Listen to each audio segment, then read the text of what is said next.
नमस्कार, आप देख रहे हैं न्यूज फॉर नेशन और मैं हूं प्रियदर्शन।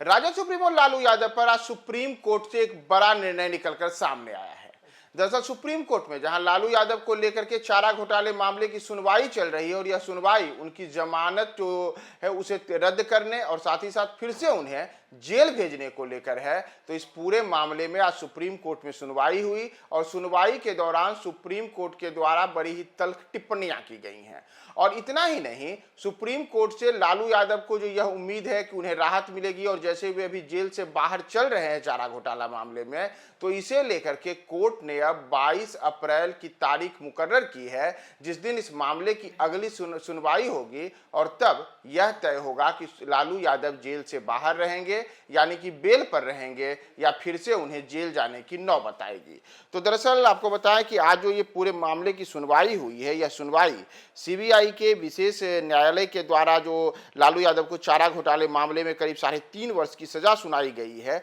और यह सजा देवघर ट्रेजरी से जुड़े हुए मामले में है जिसमें 89 लाख रुपए के अधिक के ये राशि के कथित गबन का आरोप लालू यादव पर लगा था। और इसी मामले को लेकर के उन्होंने जो उनकी जमानत की याचिका जो उन्हें जमानत पर चल रहे हैं लालू यादव, तो इस मामले में उनके खिलाफ जो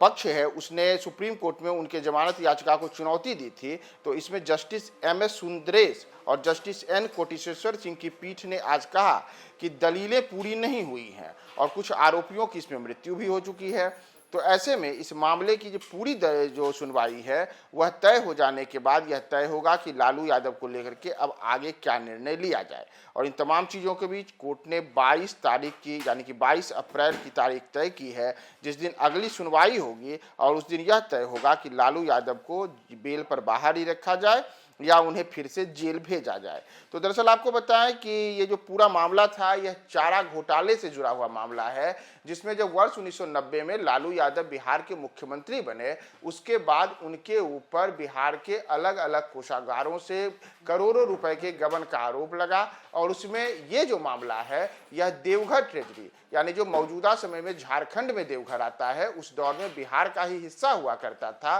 और देवघर ट्रेजरी से तब 89 लाख रुपए की एक बड़ी राशि के गबन का आरोप लालू यादव पर लगा था। उसमें उनको सजा भी हो चुकी है, लेकिन इसी को लेकर के उनके जो ये पूरा जो मामला था इस मामले में पहले झारखंड हाईकोर्ट ने कथित तौर पर कानून का जो उल्लंघन करने को लेकर के उनकी सजा थी उसको निलंबित कर दी थी। तो उसके बाद इस मामले में फिर आगे की यह सुनवाई अब सुप्रीम कोर्ट में हो रही है और सुप्रीम कोर्ट को अब तय करना है कि लालू यादव को लेकर के क्या किया जाए। लालू यादव बाहर रहेंगे या फिर जेल में जाएंगे। दरअसल इस पूरे मामले में जो लालू यादव की जो विरोधी पक्ष है उनका कहना है कि लालू यादव एक और स्वास्थ्य कारणों का हवाला देकर के जमानत लेकर के जेल से बाहर हैं। दूसरी ओर अगर आप उनकी सक्रियता देखेंगे तो चाहे सार्वजनिक कार्यक्रमों में उनकी सक्रियता हो या फिर सियासी कार्यक्रमों में हो, तमाम जगहों पर वह अक्सर दिखाई देते हैं और कहीं से भी यह प्रतीत नहीं होता है कि लालू यादव जिन बीमारियों की बातें करते हैं उन बीमारियों के कारण उनके स्वास्थ्य पर कोई प्रतिकूल असर है और वह बाहर और वह जो अलग अलग किस्म की परेशानी है वह झेल रहे हैं। तो इन तमाम चीज़ों को लेकर के ही सुप्रीम कोर्ट में उनके खिलाफ ये मामले आया है और इसमें अब अगली सुनवाई 22 अप्रैल को होगी जिस दिन यह तय होगा कि क्या लालू यादव फिर से जेल जाएंगे। तो लालू यादव के लिए अगले कुछ दिनों के लिए आप कह सकते हैं कि फिलहाल तो फौरी राहत है कि जब तक सुनवाई नहीं होती है तब तक वे जेल से बाहर रहेंगे, लेकिन उसके बाद यानी कि 22 अप्रैल को जब कोर्ट में सुनवाई होगी और अगर उस दिन फैसला आता है तो उस दिन यह तय हो जाएगा कि लालू यादव का आगे का जो भविष्य है वह किस दिशा में जाएगा, जेल में जाएंगे या फिर वे बेल पर ही इसी तरीके से बाहर में रहेंगे। तो क्या होगा हम आपको तमाम अपडेट्स बताएंगे। बने रहें न्यूज 4 नेशन के साथ।